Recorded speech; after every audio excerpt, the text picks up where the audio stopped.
The awareness as answer to these questions. How do you act with this awareness? In our understanding of who we really are, and before we talk about changing career tracks from being engineers and software developers and techies to doing something else, there's a far more fundamental question. There are 6 layers of each one of us, the 6 layers of self. The outermost layer is the body and the 5 senses, our touching, our smelling, our seeing, and so on. These are the senses which give us the perception of the world. They provide us the data. They also show up as diversity. After this, we have the layer of instinct, that we are seeing something through our perception and sense organs, but we try to make information from the data of perception through a level of instinct.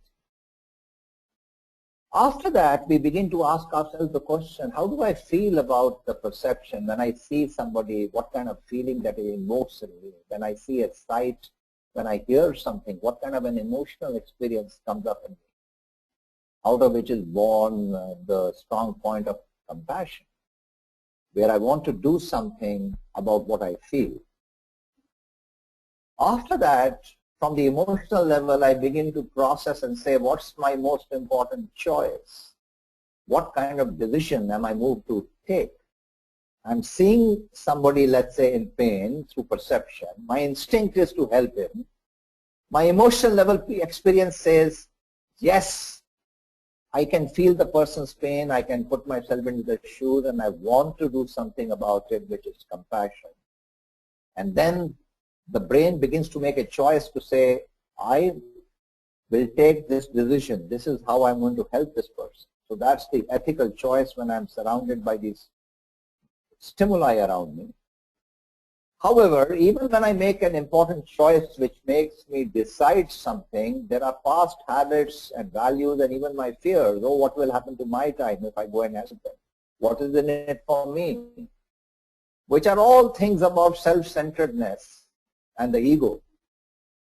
And once we learn to transcend this particular fear or past habit or our past values to do something new, and we know how to transcend our ego, we reach the final stage, which is really our innermost being, which is why we are called human beings.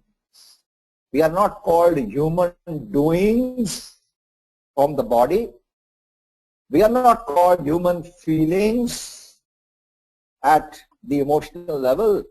We are not called human thoughts or thinkers, which is just one level.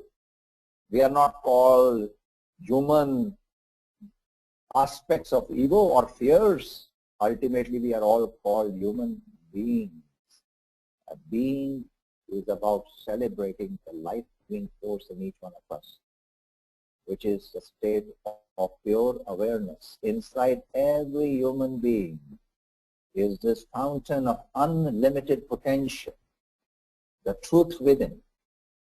Every human being has tremendous potential. Research shows that we use only 2% of our brain. Further research shows that we can do amazing things with our emotional self to build relationships. Research shows we can do amazing things even with our physical capabilities, but we don't develop them. And so, when we realize that deep inside us is the pure life-giving force which is limitless, then we understand the true nature of this conversation on potential. You see, I want to introduce to you early in this webinar today the concept that beyond the question about changing the career track from engineering to management or anything like that is ultimately the question to say, how do I define my own success in life? So I asked you this question, what is success to each one of you? Is success getting job promotions? Is success earning more money? Is success meaning getting more on-site development in countries like North America or Europe?